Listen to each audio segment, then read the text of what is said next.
Bom, agradeço muito o convite de vocês, é um prazer estar aqui com vocês sempre.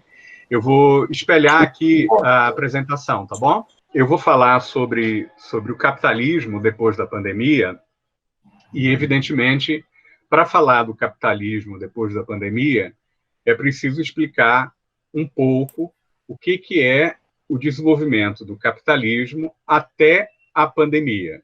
Qual é o padrão de desenvolvimento capitalista que vem caracterizando a economia mundial nos últimos 20 anos ou 30 anos e, sobretudo, depois da crise de 2008.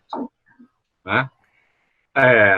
O que eu vou tentar mostrar no final é que a economia capitalista mundial já entrou na pandemia com uma grande fragilidade financeira e que, em função disso, foi a ação dos bancos centrais e dos estados que amparou as empresas e, particularmente, o sistema financeiro e vem socializando prejuízos financeiros.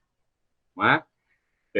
Digamos que ocorre um processo de socialismo para os ricos e austeridade para os pobres. Normalmente vem sendo assim a resposta nos países capitalistas desenvolvidos a cada crise financeira. E é basicamente esse o problema, o grande problema político que a pandemia aguçou, acelerou, aprofundou e que a gente vai começar a perceber isso em 2021 e 2022.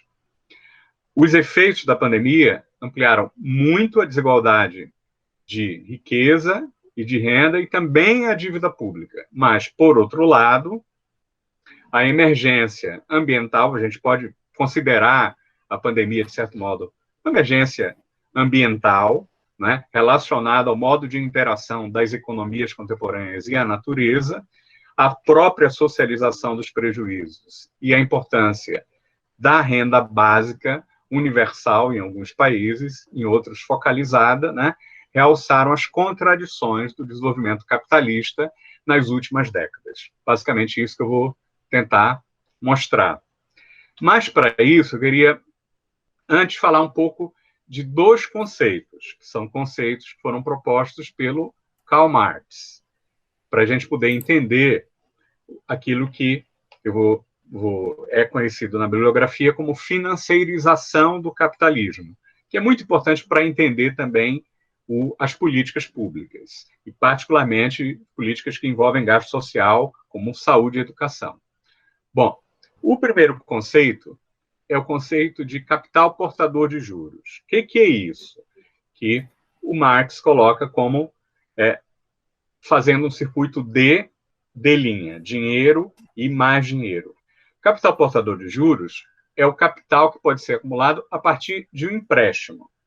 E quando ele financia outros capitalistas que vão usar esse capital ou na produção ou na circulação de mercadorias e serviços, de bens e serviços, os juros é uma parte do lucro que é redistribuída para o capital portador de juros, para o capital que fez o empréstimo de uma determinada soma que vai ser usada por um outro empresário.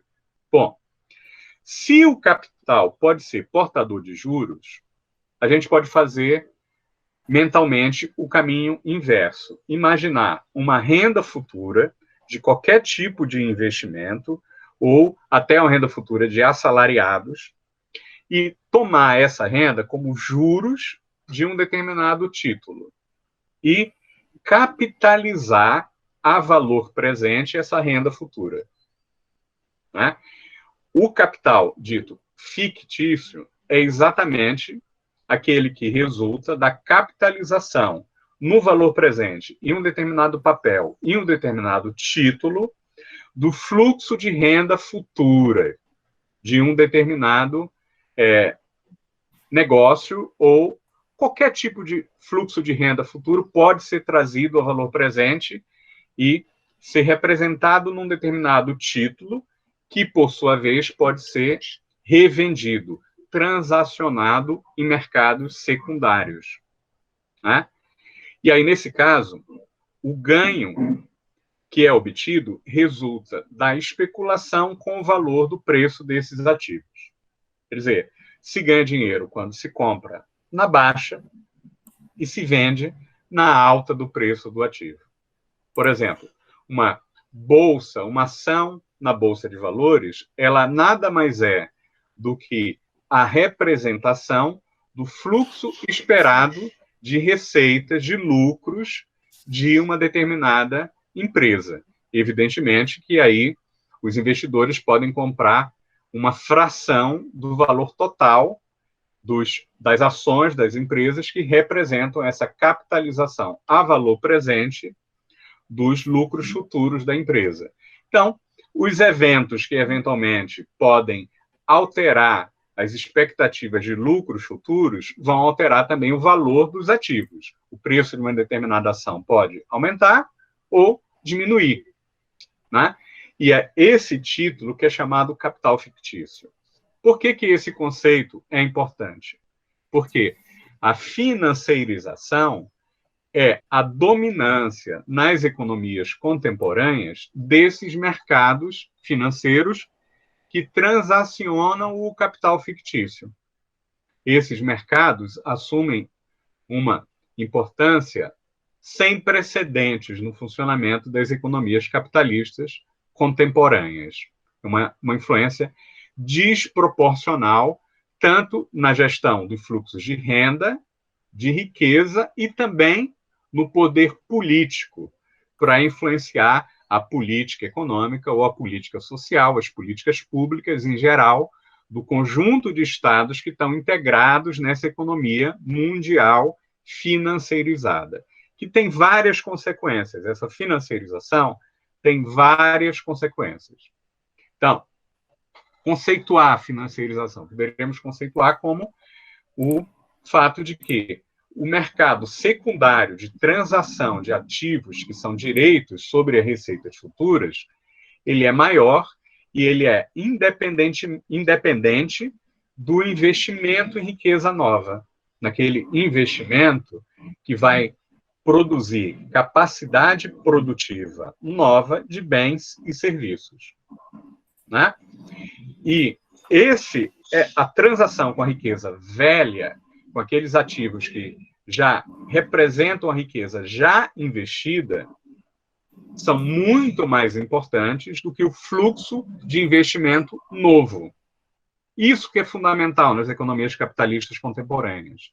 O estoque de riqueza velho cresce anualmente muito mais do que o investimento em riqueza nova, de produção nova de bens e serviços. E essa diferença, ela tende a se ampliar ao longo do tempo. E mais, ela tende a, esse mercado, atrair não apenas crédito dos bancos, mas também aplicações novas dos próprios bancos que, digamos, direcionam parte do seu capital para esses mercados, mas também empresas e famílias.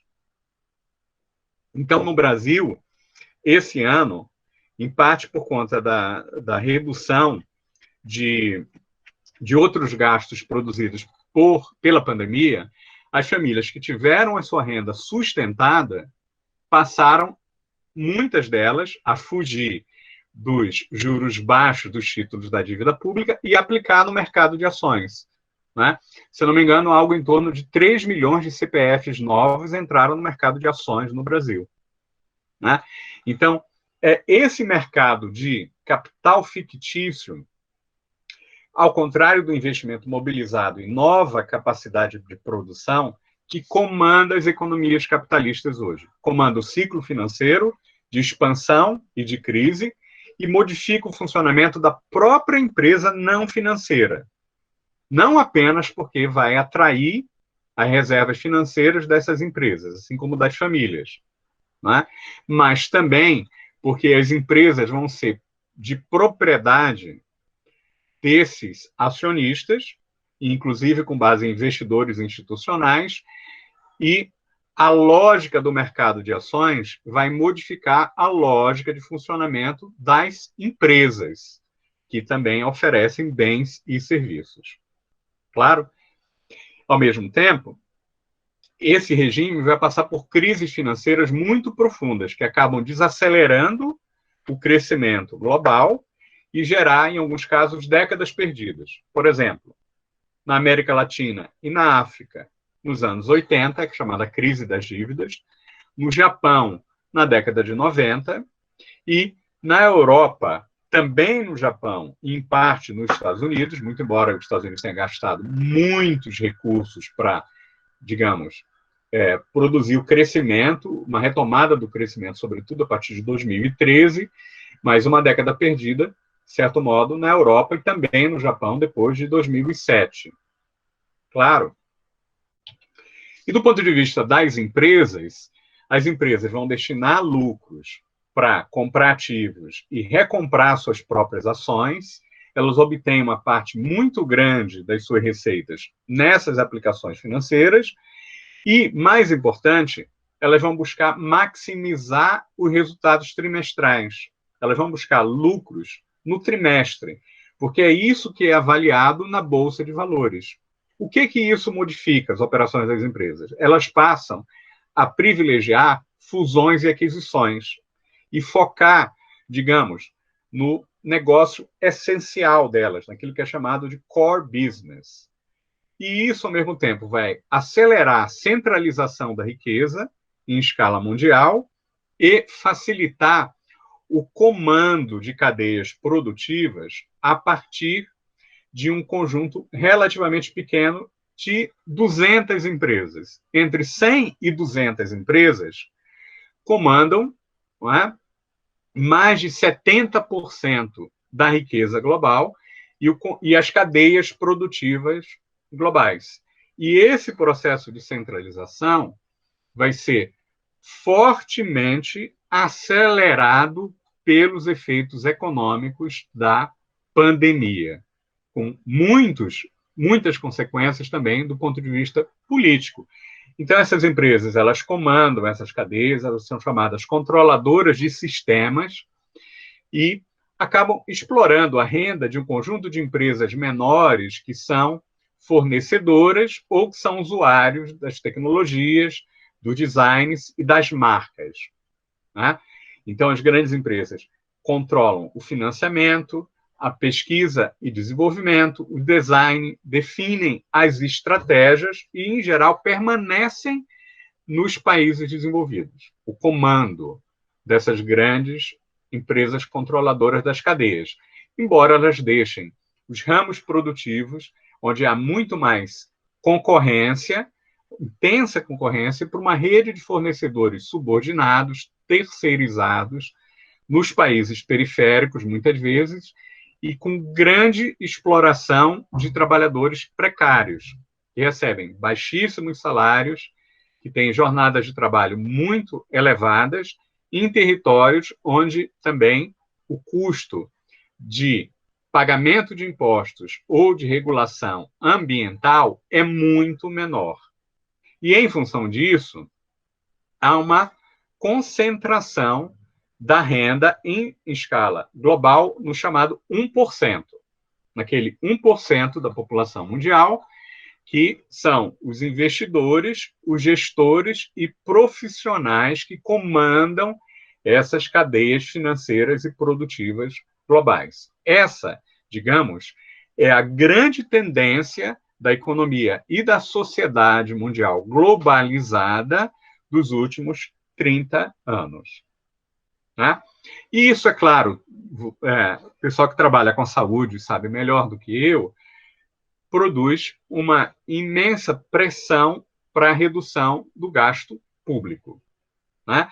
Esse Estado, que a gente pode chamar de Estado neoliberal, que acompanha a financiarização e acompanha a globalização das cadeias produtivas, ele não é um Estado que sai das esferas sociais, das diferentes esferas sociais, e permite o laissez-faire, o deixar fazer. Não. Ele é um Estado que ele é muito interventor. Não apenas é um Estado policial, não é? Mas não apenas isso.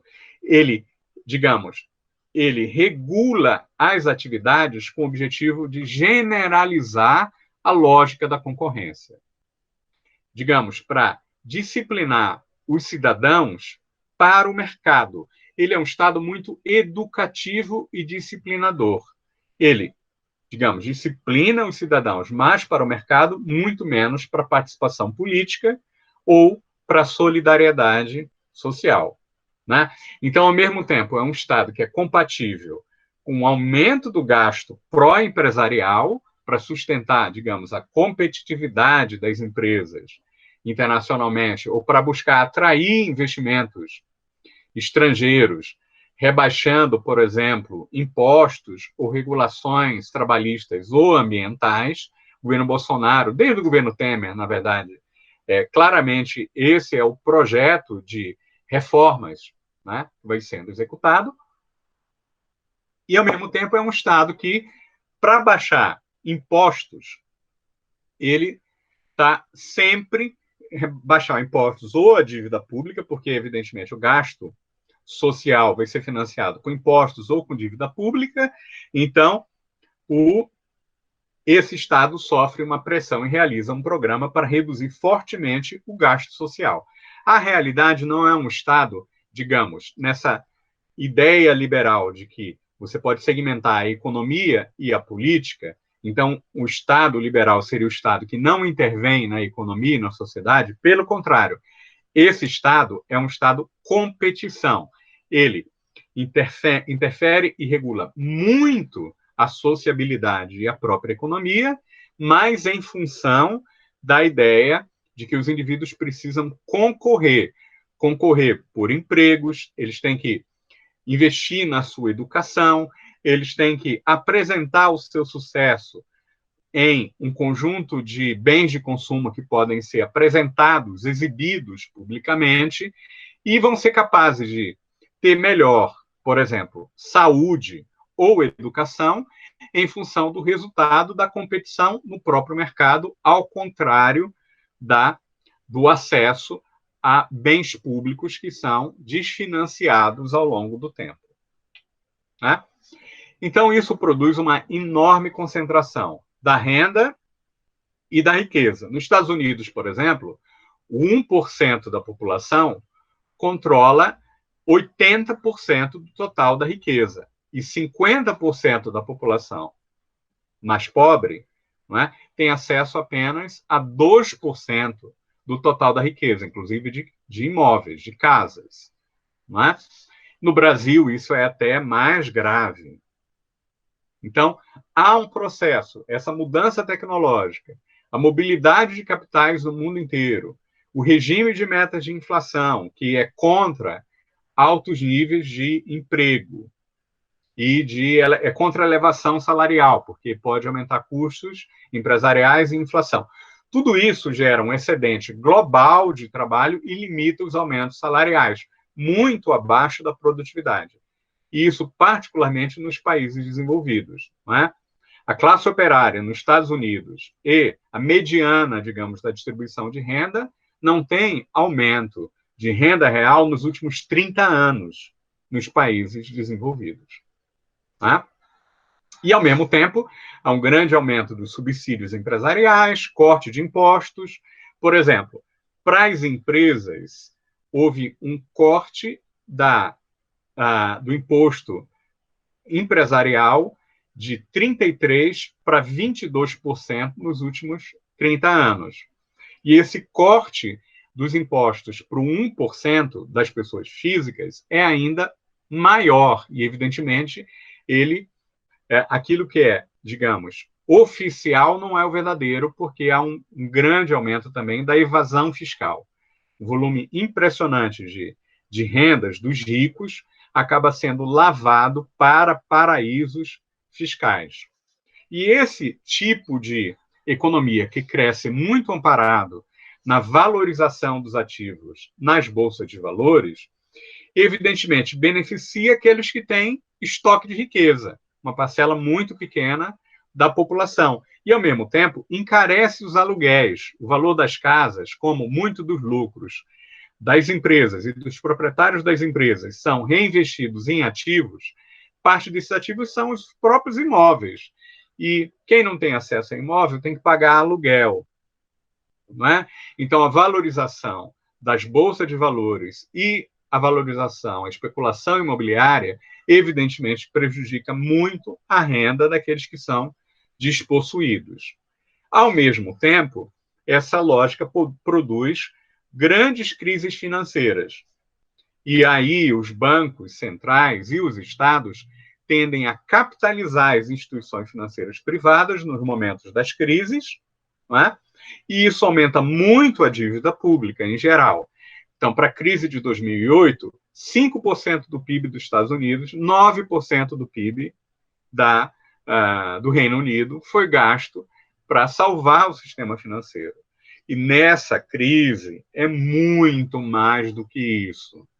Nos Estados Unidos, pelo menos 13%. Na Inglaterra, em torno de 10% do PIB. E o efeito posterior sobre a arrecadação e o aumento da dívida pública, o que produz esse aumento da dívida pública? Esse próprio mercado financeiro que foi, digamos, protegido, salvo no momento da crise financeira, ele clama por austeridade, sobretudo do gasto social, não é? Depois da crise. Quer dizer, o aumento da dívida pública, que é produzido pela própria crise financeira, ela não é, digamos, solucionada com o aumento dos impostos sobre os mais ricos, que podem pagar. Não, é, em geral, solucionada, ou tentativamente solucionada, com o corte do gasto, a chamada austeridade, particularmente do gasto social. Né? Essa é a lógica. E, na verdade, essa vai ser a grande disputa no mundo na próxima década. Quem vai, digamos, não é, sofrer o impacto desse aumento da dívida pública? Quem os estados vão proteger depois dos efeitos econômicos e sociais da pandemia?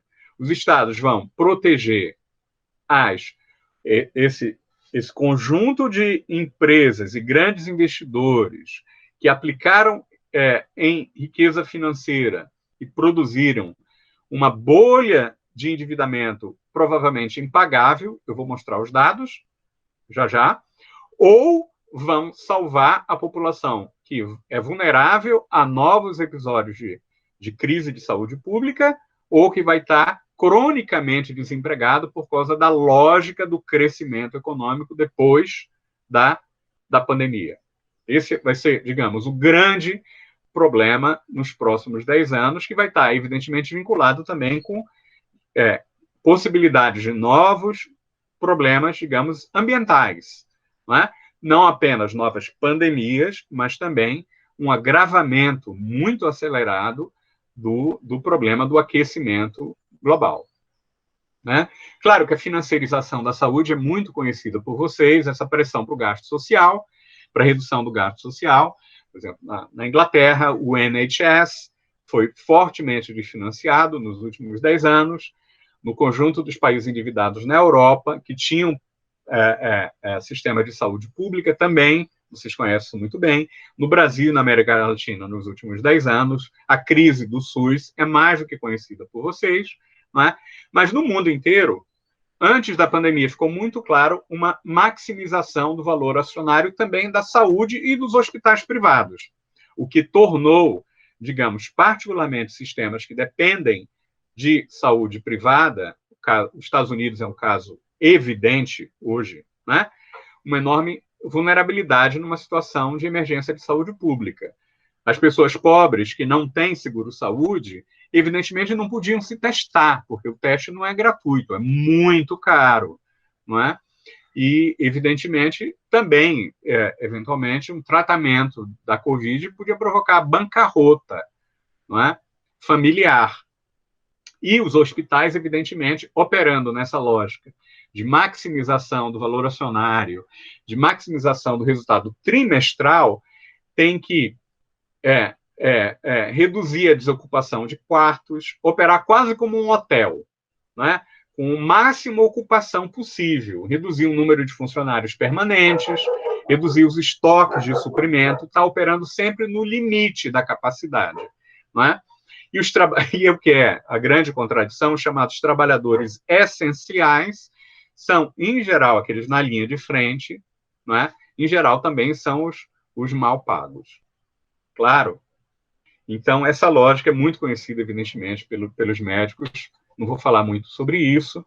Né? Agora, a economia mundial, antes da pandemia, qual era o resultado da última crise financeira, a crise de 2008? Esses dados mostram aí que o investimento público foi muito pressionado pela austeridade. Nas economias avançadas, o traço é o investimento público. É uma queda muito nítida depois da crise de 2009. Também nas economias ditas em desenvolvimento, né?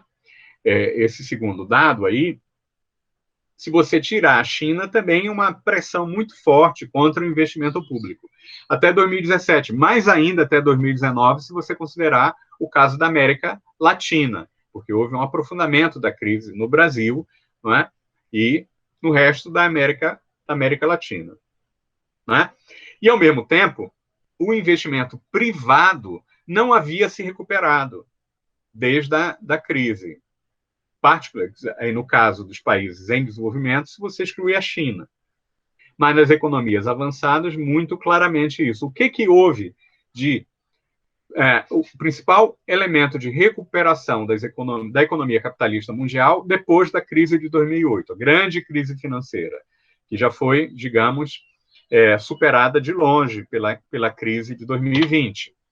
Basicamente, uma enorme bolha financeira, com recompra de ações por parte das empresas. As empresas têm lucro e recompram ações.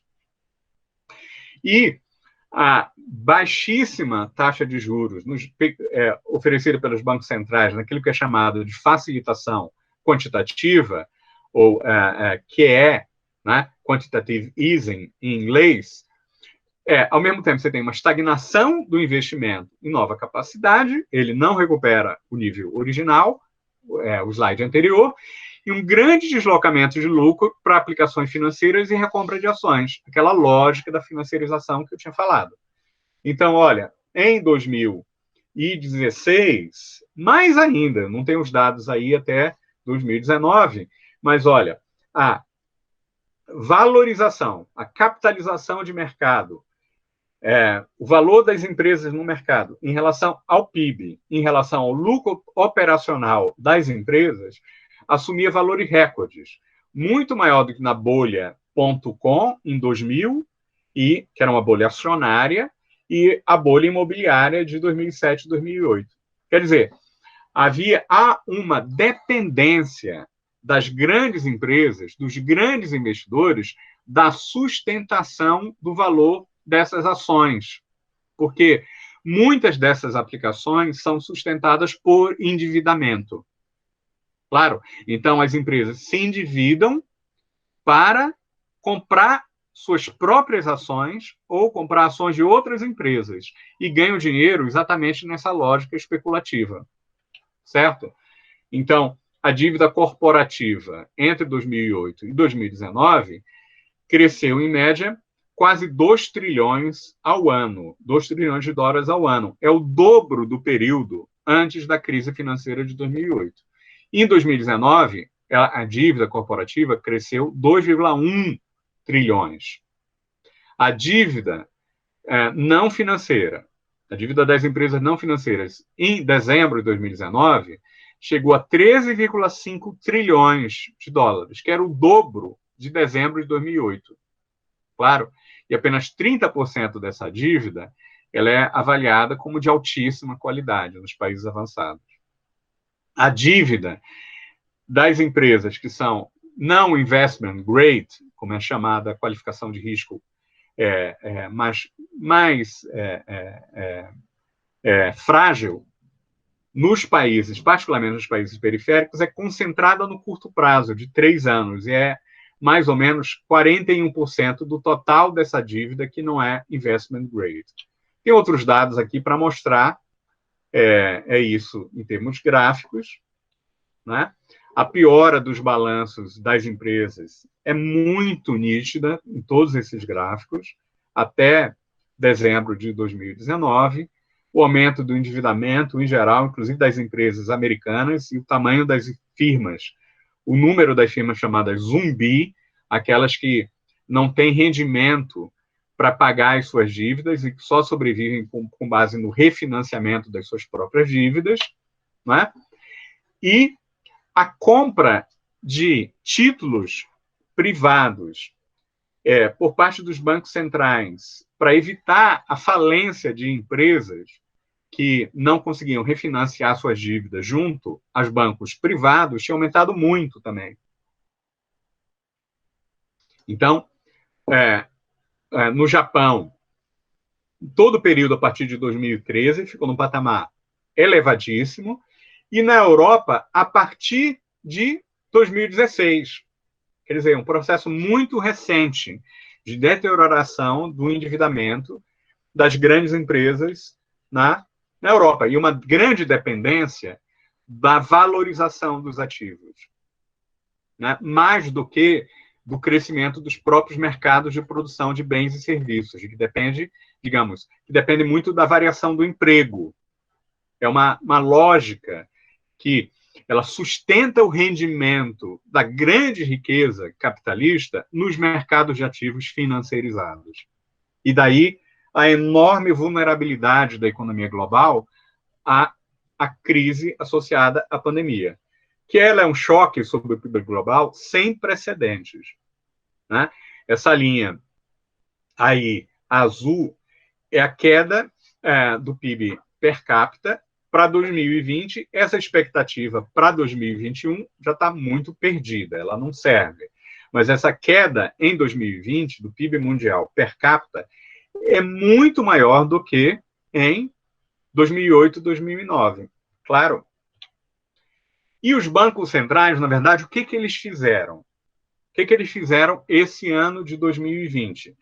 Na verdade, os bancos centrais estenderam a compra de títulos privados de grandes empresas, no valor assim de trilhões de dólares ao longo desses anos, ao longo desse ano de 2020. Quer dizer, não é apenas a compra de títulos públicos, que foi basicamente isso que ocorreu na crise de 2008. A chamada facilitação quantitativa é a compra de títulos públicos, sobretudo de longo prazo, que estavam na carteira privada, para oferecer liquidez para as grandes empresas, né?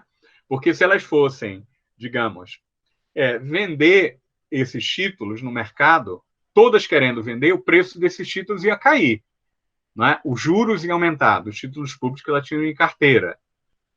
E aí elas iam perder, iam ter que registrar grandes prejuízos financeiros. Para evitar isso, os bancos centrais foram lá e compraram esses títulos. Tá claro? O que eles fizeram este ano, basicamente?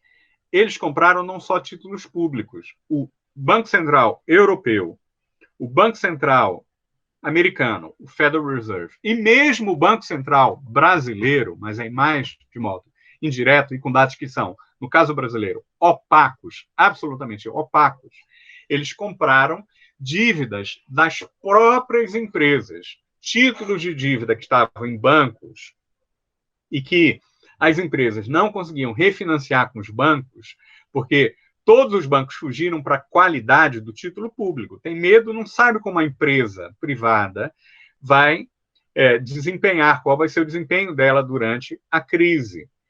Então, isso poderia ter provocado uma crise financeira, digamos, maior do que a de 2020, do que a 1929. Claro. O que os bancos centrais fizeram? Eles compraram em larga escala esses títulos privados. Só que com juros reais também negativos. Em alguns casos, o juro real é abaixo de zero, até o nominal, no caso da Alemanha. Mas, em geral, os juros reais estão negativos. E as empresas, digamos, as que, eventualmente, tinham linhas já abertas com os bancos, o que fizeram? Elas tomaram dívidas com os bancos, aquelas que já tinham linhas, digamos, cheques especiais com os bancos. A dívida empresarial nos Estados Unidos passou de 75% para 90% do PIB. Aumentou 15 pontos percentuais do PIB nesse ano de 2020. E as agências de risco estão rebaixando fortemente o grau de crédito das empresas, de 37% das empresas fora da América Latina. Na América Latina, 60% das empresas tiveram o seu grau o chamado credit rating rebaixado. O que isso basicamente significa? Que numa situação de baixo crescimento das vendas, de alto desemprego, as receitas das empresas, sobretudo das pequenas e médias empresas, vai se recuperar muito lentamente, assim como a receita de impostos dos estados, né? E, em função disso, essas empresas, digamos, vão ficar carregadas nos bancos centrais. Quando os bancos centrais compram esses títulos, eles emitem moeda. Só que o aumento das moedas, o aumento dos depósitos, acaba, digamos, produzindo uma queda da taxa de juros ainda maior. A taxa de juros poderia ficar, eventualmente, pensando, negativa. Não é? Os bancos centrais enxugam essa moeda excedente, lançando títulos públicos. Então, ainda que os governos, os bancos centrais emitam moeda, isso vira dívida pública, indiretamente também, depois, para operar a política monetária dos bancos com as chamadas operações compromissadas. Se alguém tiver interesse no mecanismo, no detalhe do mecanismo, posso até explicar depois, mas, enfim, não é tão importante. Agora, o ponto é o seguinte, que as economias capitalistas estão funcionando, hoje em dia, com praticamente uma socialização dos prejuízos financeiros. Claro, e com uma grande transferência dos prejuízos para os bancos centrais, que agora os bancos centrais vão decidir, basicamente, quem vai falir e quem não vai falir. Os bancos centrais, eles, a não ser que a economia se recupere muito rapidamente, as empresas possam se refinanciar junto aos bancos privados, que estão, evidentemente, muito precavidos, né? As empresas vão depender do refinanciamento agora dos próprios bancos centrais. Num grau de socialização das economias capitalistas, eu diria sem precedentes na história. Tá? Porque é como se os bancos centrais, ao invés de serem bancos de empréstimo em última instância, se tornaram bancos em primeira instância. Isso eu estou falando trilhões de dólares. E o giro diário é perto de $1 trilhão nos mercados mundiais. Tá? E, evidentemente, o grande problema é que esse aumento da dívida pública, não é, vem junto de um agravamento do impacto desigual da economia e da sociedade, na economia e na sociedade, do funcionamento estrutural dessa economia, um agravamento desse impacto estrutural, desse funcionamento estrutural sob impacto da pandemia. Né? Evidentemente, vocês conhecem muito mais do que eu o fato de que a pandemia atacou desproporcionalmente as populações pobres, tanto do ponto de vista do acesso à saúde, quanto do ponto de vista do emprego. Né? Quer dizer, havia no início do ano 2.000 respiradores em 41 países africanos e 170 mil respiradores nos Estados Unidos. No Brasil, evidentemente, respiradores nos hospitais privados, claro que há também uma escassez, mas, evidentemente, uma escassez muito inferior nos hospitais, nas áreas de saúde que atendem o grosso da população pobre brasileira. Né? Mas mesmo nos Estados Unidos, os negros contraem 100% mais e morrem 130% mais do que os brancos. Né?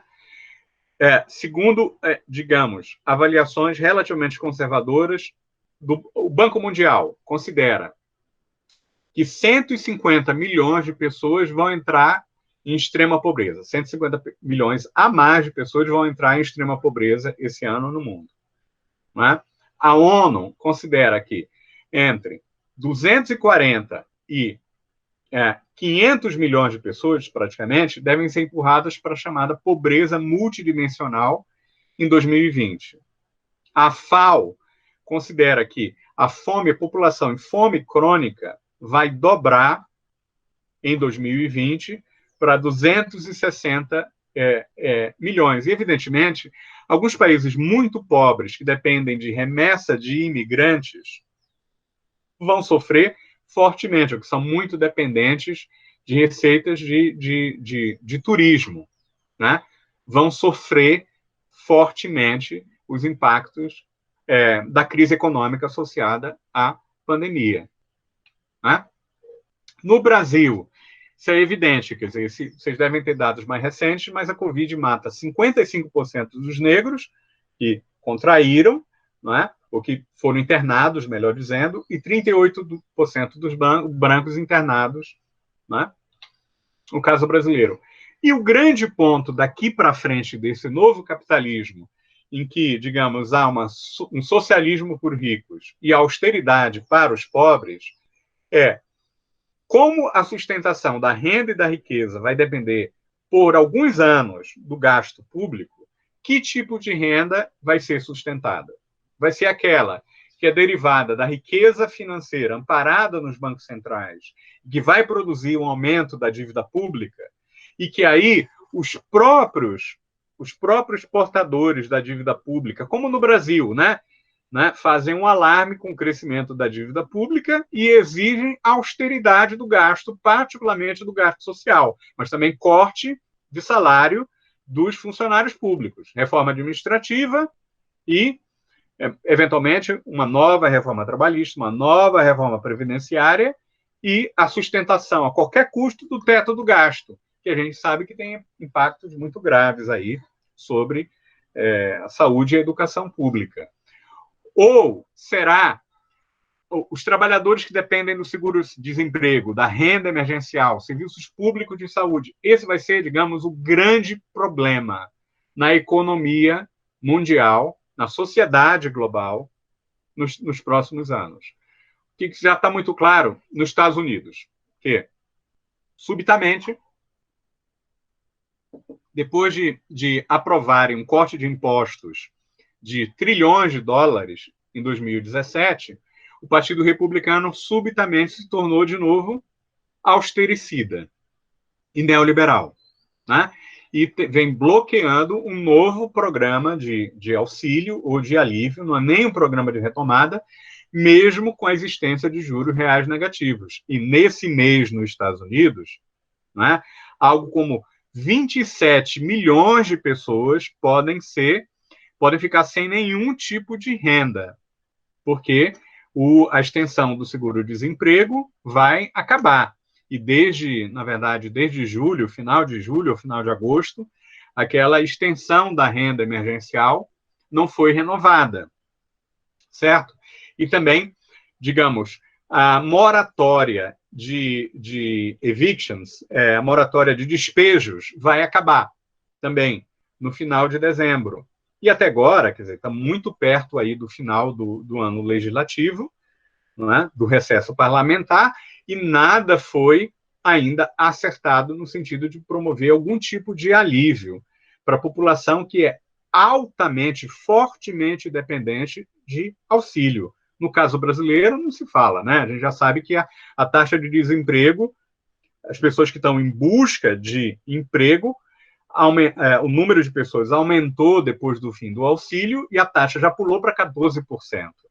E essas pessoas são absolutamente precarizadas e dependentes de algum tipo de sustentação pública da renda a partir de 2021. Na Europa, a Comunidade Europeia tem um sistema de controle do gasto público e do déficit público muito, muito rígido. Será que haverá uma nova flexibilização das regras fiscais em 2021 isso ainda não está decidido. Pode haver uma grande pressão, não é? Numa situação também de menos solidariedade social na Europa, uma grande pressão para cortar o gasto público, antes, eventualmente, de ter sustentado uma recuperação econômica. E, no caso brasileiro, o grande problema é o teto do gasto vai ser eliminado ou flexibilizado ou não. Esse é o grande problema, né, no caso brasileiro. Por quê?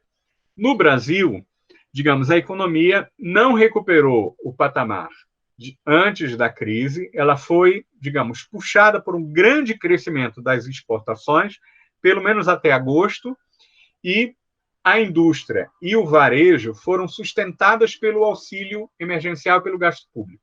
Na verdade, o gasto público algo em torno, nesse ano, o total do gasto vai ser algo em torno de 8% do PIB, né?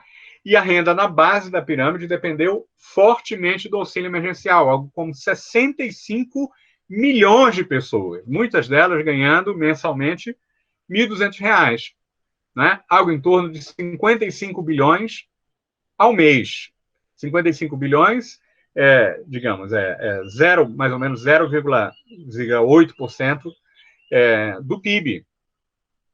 0,7% do PIB, mais ou menos. Não é? A construção civil teve alguma recuperação muito baixa, o setor de serviços, evidentemente, ainda não se recuperou, e a NUCE é o nível de ocupação da capacidade ociosa, de utilização da capacidade ociosa, muito alto. A indústria e o investimento industrial não vão recuperar a economia brasileira, nem o setor de serviços. Quer dizer, a gente pode dizer que o emprego, mercado de trabalho e a economia brasileira estão na UTI, né?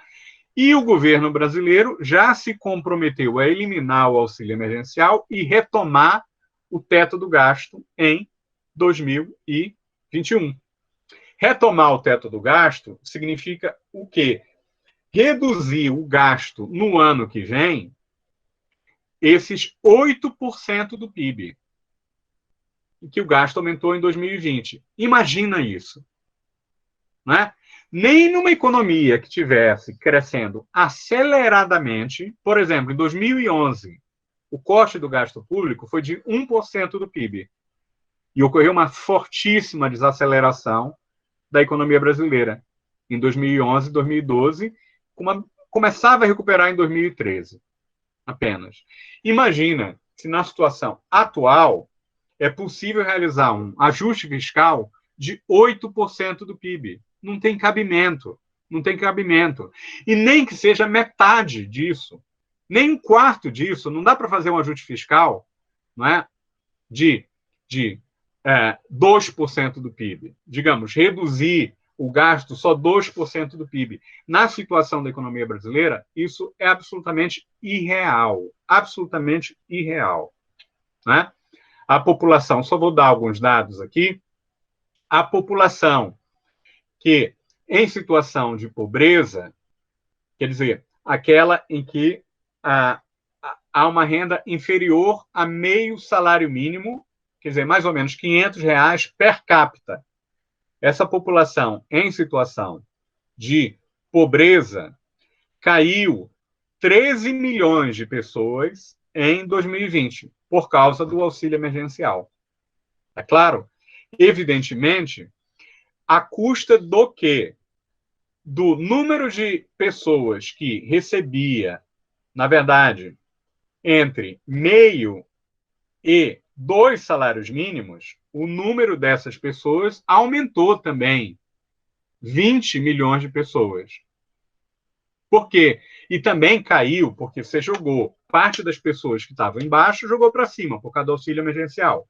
Mas um contingente que ganhava mais do que 2 salários mínimos caiu para as faixas de baixo, sobretudo para a faixa do meio. Não é? Um contingente de 5 milhões de pessoas. Essas 5 milhões de pessoas que caíram não vão voltar tão cedo. Mas as 11, digamos, as 13 milhões de pessoas que subiram vão voltar a cair. Certo? Esse é o cenário social da sociedade brasileira em 2021, caso o auxílio emergencial não seja retomado, ou, imagina, nem que seja parcialmente. E imagina-se uma economia sem fontes privadas de gasto, o consumo das famílias não vai recuperar por causa do desemprego, o investimento industrial não vai recuperar por causa da capacidade ociosa, tá claro? E as exportações não vão se recuperar suficientemente por causa do problema da economia mundial em 2021, não é? Esses dados mostram isso que eu falei, a situação de pobreza por regiões do país, né? E o número de empresas, pequenas empresas que quebraram é absolutamente impressionante. 716 mil empresas quebraram até agosto, o número maior desde agosto. Certo? Para concluir, eu vou fazer só alguns cenários, porque eu acho que é de mais interesse aí para... Claro que o cenário da economia mundial vai depender muito do que vai acontecer nos Estados Unidos e na Europa.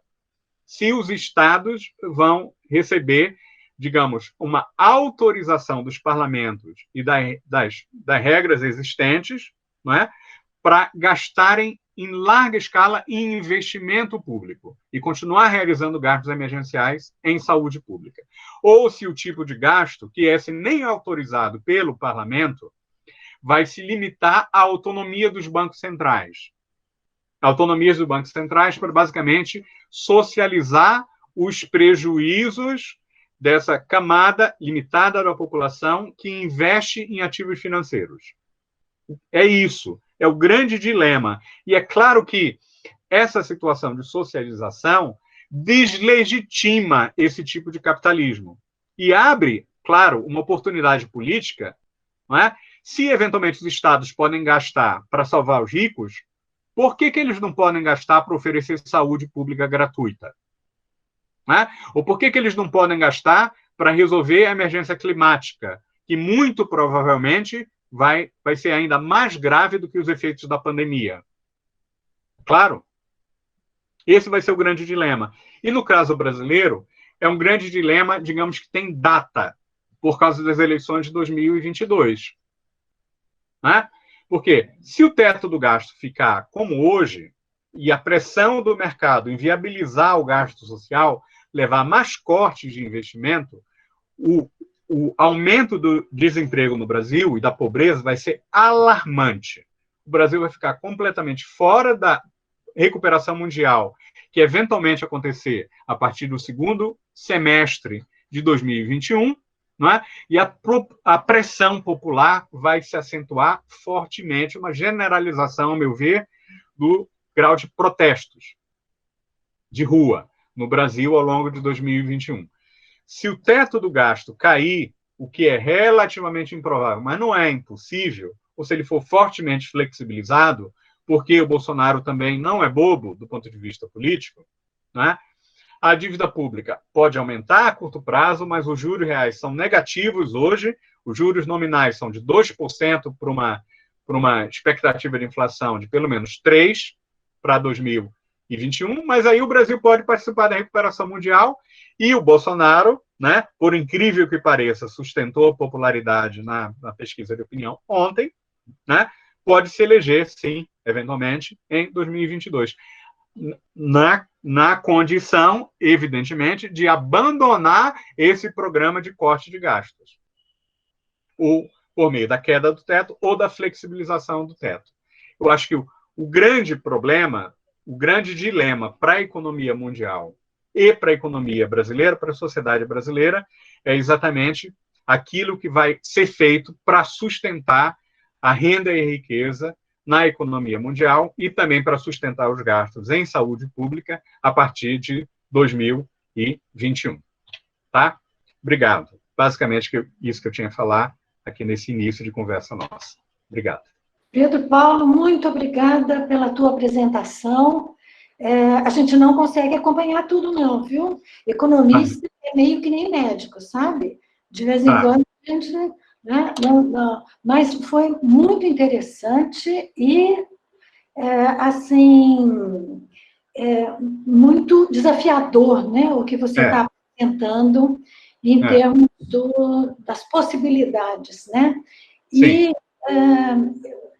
eu gostaria só de comentar e te perguntar, porque, na verdade, independente da pandemia, esse processo, esse estilo, né, da economia já vinha caminhando, você menciona aí 30 anos, né, nos últimos 30 anos, e sem demonstrar a possibilidade de mudança significativa desse quadro, né?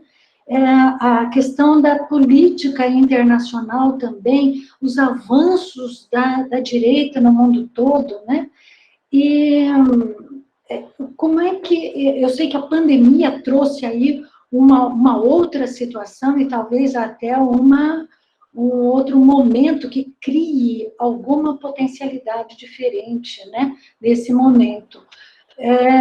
Assim, eu gostaria só de ouvir um comentário seu, posteriormente, em relação a isso. Quer dizer, independente da pandemia, que circunstâncias você entende que poderiam realmente levar a uma reversão desse processo de acumulação mundial da renda e tal? Marilisa, olha, eu acho que excelente pergunta sua, porque, na verdade, desde 2008, já há uma deslegitimação desse tipo de crescimento econômico e desse tipo de política, né? de socializar os prejuízos e depois pagar os efeitos dessa socialização, da defesa da riqueza financeira, com corte de direitos sociais, né?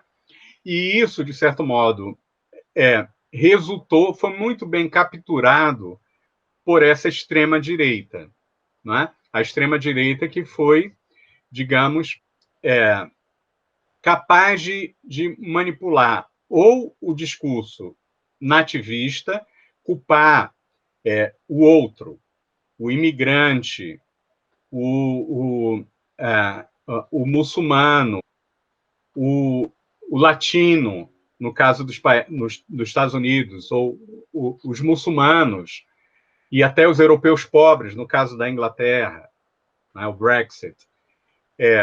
E no Brasil, os supostamente corruptos, a segurança, os corruptos e os imorais, não é? Foi capaz de utilizar esse descontentamento popular trazido pela crise, pelos efeitos, no caso da América Latina como um todo, os efeitos defasados da crise de 2008, escolhendo determinados bodes expiatórios e não, evidentemente, tematizar as questões mais profundas que têm a ver com o funcionamento do próprio sistema. Não é? Agora, nessa circunstância produzida pela pandemia, eu acho que a contradição aumenta muito, não é?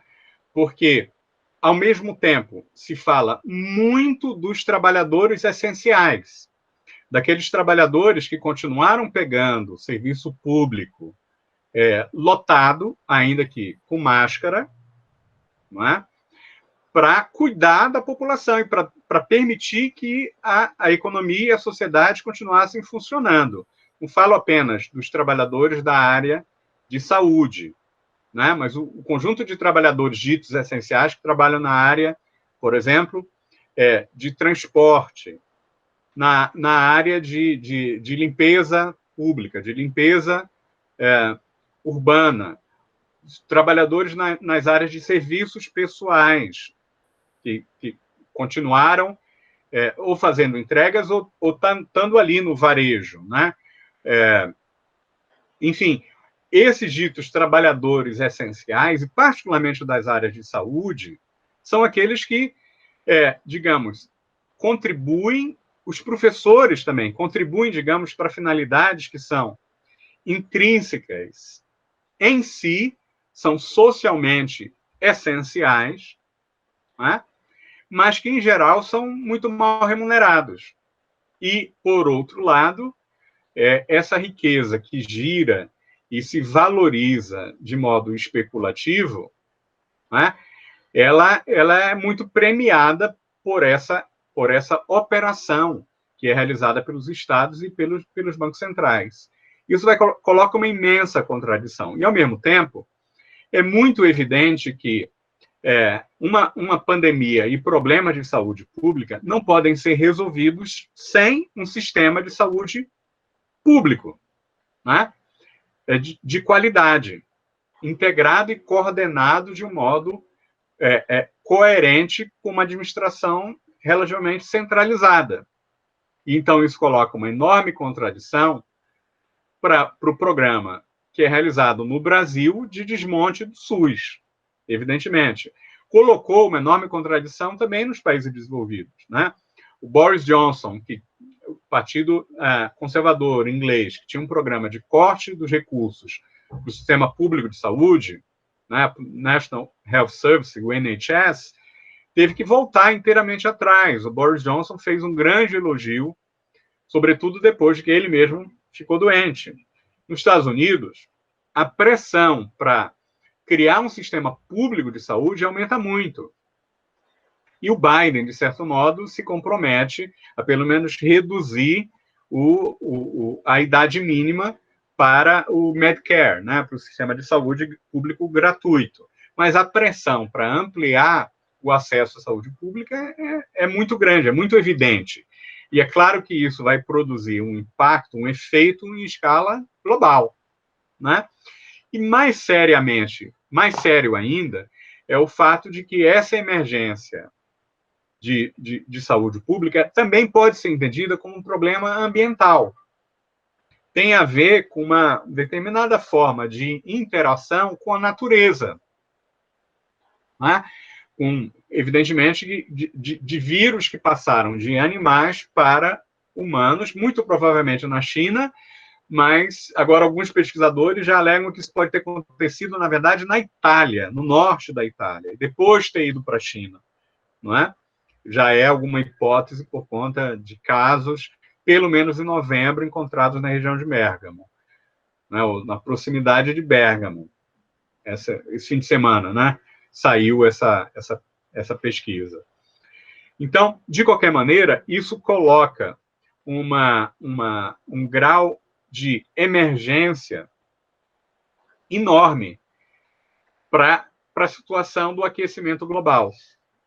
Né? Os últimos 9 anos mais quentes da história ocorreram na última década. E, evidentemente, mesmo que tenha ocorrido, digamos, uma redução por conta da pandemia, da emissão de gases poluentes do efeito estufa, os casos de emergência ecológica nos países desenvolvidos foram enormes, né? Grandes enchentes, algumas enchentes na Europa, situações de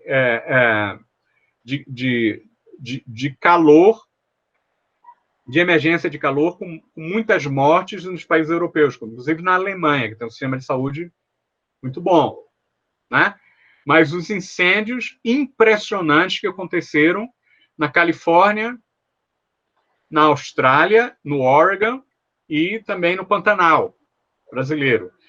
E um problema de seca, muito claramente um problema evidente, um problema hidráulico, não é? Um problema do sistema de chuvas, um aumento da seca na região sul da Amazônia, que está modificando muito o sistema de chuvas no Brasil inteiro, inclusive nas áreas hidrográficas, nas bacias hidrográficas, que já tivemos uma grande seca, como se sabe, não é?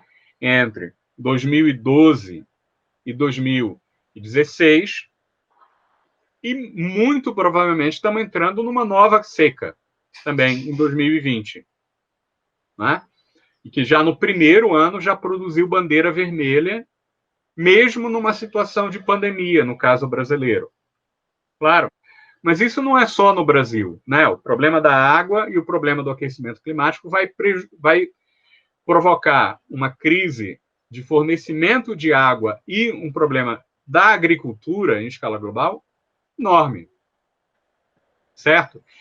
E, evidentemente, as populações que vão sofrer mais esse problema são as que menos contribuíram para o próprio problema, né? São as populações nas áreas mais pobres no mundo e no Brasil, que vão sofrer os problemas do aquecimento global. Então, isso, evidentemente, coloca uma pressão imensa, para não falar de outras questões de longo prazo, como a robotização, né, e as transformações tecnológicas que vão diminuir a oferta de empregos. Já há e já está acelerado no setor industrial, mas também por conta da inteligência artificial, cada vez mais também no setor de serviços, né? E numa situação de pandemia, aquilo que era inimaginável se tornou incontornável, que é o fato de que a população que não tem fonte de renda vai ser amparada com uma renda focalizada ou universal, né? Porque nos casos da Europa, um contingente imenso da população continua recebendo o salário sem trabalhar, porque o salário, 80% do salário foi bancado pelo Estado, né? E é um contingente ali, 60% da população. No caso brasileiro, aí 65 milhões de pessoas receberam auxílio emergencial. No caso dos Estados Unidos, né, algo também ali, mais da metade do mercado de trabalho recebeu esse apoio. Na verdade, todo cidadão brasileiro, cidadão americano que trabalhava, poderia receber os $600 semanais. Tá claro? Então, isso coloca diante de uma situação de novas emergências ambientais, como aquecimento global, os problemas de emprego, né? uma grande, ao mesmo tempo, a possibilidade de uma grande utopia. Um enorme risco e uma grande utopia, que é, em não havendo emprego, em havendo lucros obtidos por meio de robôs, sem a necessidade de trabalhadores, como que você vai sustentar os trabalhadores? Evidentemente, utilizando o ganho de produtividade gerado pelos robôs para uma outra finalidade que não seja apenas a geração de lucros, mas sim a sustentação econômica das populações, né? Com várias formas de renda básica universal que não passa necessariamente pela vinculação com o emprego. Ou, eventualmente, que pode passar com uma redução radical da jornada de trabalho. Tá claro? Então, eu vejo, sim, grandes contradições por causa dessa socialização da ação dos estados para evitar os prejuízos, né, mesmo dos investidores que compram títulos altamente arriscados, né, para não falar aqueles que têm estoque de riqueza nas bolsas de valores, de um lado, e, por outro lado, necessidades de populações que vão precisar sobreviver por causa do desenvolvimento tecnológico, por causa da robotização e da inteligência artificial e por conta das emergências ambientais novas, pandemias ou aquecimento global, produzidos pelo desenvolvimento econômico do capitalismo dos países desenvolvidos. É claro? O que vai, evidentemente, colocar questões associadas à justiça social no centro da agenda do debate público para as próximas décadas. Porque, digamos, esses últimos 30 anos é mais do que evidente que a população, que a sociedade não podem continuar vivendo assim. Não é?